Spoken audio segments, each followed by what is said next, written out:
Hello and thank you for joining us for this week's track guide for Daily Race B in association with Kireth eSports. This week we are at St Croix, or St Croix as Super GT would call it, and we're in the Gr4 cars, so it does of course mean that the Nissan GT-R is the best car to use. As you can see from the footage in the background, literally everybody is in the GT-R. It definitely seems to be the fastest car. You could maybe get away with using the Mustang if you really don't like it, but I do think this is the best car for the rotation and also for straight line speed. Got a bit of an announcement moving forward for the channel as well, so I've recently accepted a slightly different job at work, which is all very good news and a sort of progression in my professional life, but it does mean that I'm going to have to change my day off from Monday. So the guides now, normally they come out Monday early afternoon. They're going to be coming out probably more like late Monday night and sometimes Tuesday morning, so I'm going to make them Monday evening when I get home from work. So just a bit of a change so you guys know when to expect the video. I know that they've been quite regularly sort of between 4 and 6 o'clock, so from now on they will be a little bit later, but hopefully still enjoy the content, and I'm going to be working on some other more content related videos coming soon as well. So let's get into the track guide. There's a couple of bits here that I really break down in a bit more detail.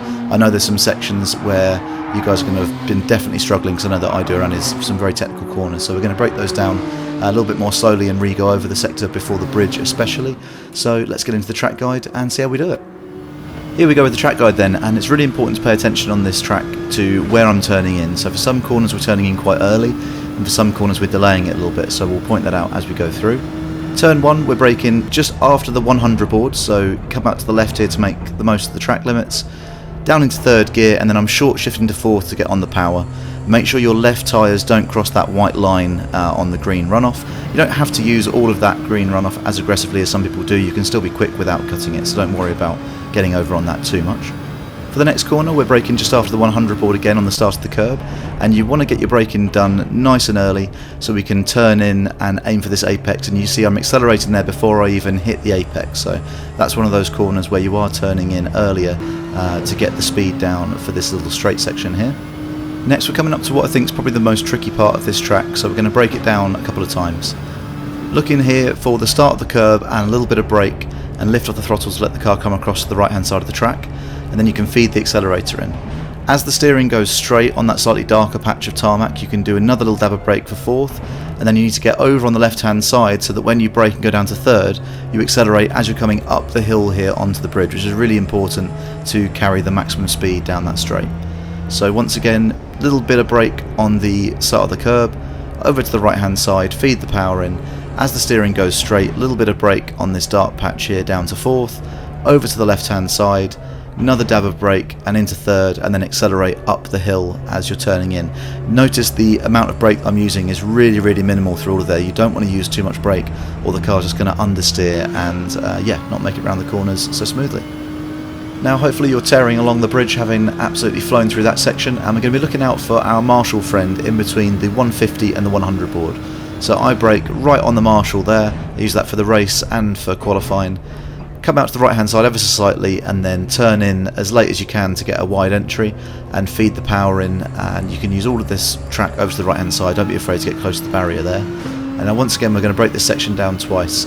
Marshal on the right hand side, just as I go past him, a little bit of brake and aim the car down for the inside of the track here, and then you can start feeding the power in as you go past that lamppost there. I just sort of get a bit of a feel for it after going through there enough times where you can start feeding the power in. So just after you go past the marshal, 50% brake, let the car come across into the inside of the track, and then once you're close to the barrier, feed the power in, and you can then run off out to the left hand side without fear of hitting that barrier. So that should set you up nicely for this long straight down the back. Just whilst we are coming down the back straight, I want to say a big thank you to everybody who's viewed the channel and subscribed lately.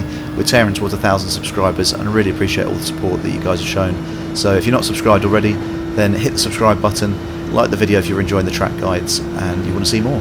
Our next marker is just after the 150. You see I'm fully on the brakes there, down to 4th and then down to 3rd, and just before the 50 board I start turning in, and you see how early I'm on the power there. I'm accelerating before I've even finished going around the corner, which is important for this section. I do run a tiny bit wider on my fastest lap, but actually it doesn't affect the time too much at all.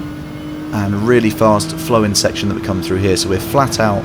You need to make sure you turn in really early for this right hander, so you see how early I'm aiming my car over there. Right tyres onto this curbing, and then again turning early, blind down the hill, and a little lift just as you come down the hill to keep the car to the inside. Now I take it a little bit far here with my left tyres being right over on the grass, but that's the idea. You want to hug that inside curb. You can only do that if you lift as you come down the hill, so make sure you get that little lift in there. And then after the 100 board, so after you go under there, down into 4th gear, see I'm only using about 50% brake, clip this curbing on the right hand side, and then you can get on the power.